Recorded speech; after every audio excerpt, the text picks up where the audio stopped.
mit navn er Christina, og jeg er 20 år gammel. Jeg kommer fra Danmark. Jeg er født i Odense, og jeg har en farm 5 km derfra sammen med mine forældre, hvor jeg har 9 heste, som jeg rider og springer hver dag og lægger et stort arbejde i.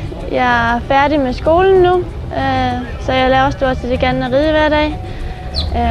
Jeg rider mange store konkurrencer i hele Europa, og det er første gang, jeg er i Florida, eller United States. Og det har været en stor oplevelse for mig at være her i Florida, hvor jeg konkurrerer nu i Wellington.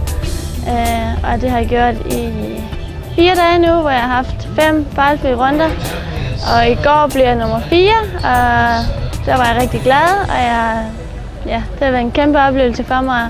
Det vil give mig rigtig mange gode minder, og det vil give mig stor erfaring at være her. Og jeg har haft en rigtig god træner fra en farm i Naples.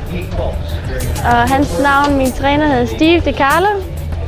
Og jeg ville ikke have kunne komme så langt med den nye hest, jeg red på her til stævnen uden hans hjælp, fordi han kendte hesten, og det gjorde jeg ikke. Men vi opnåede nogle rigtig gode resultater, og det er jeg rigtig glad for.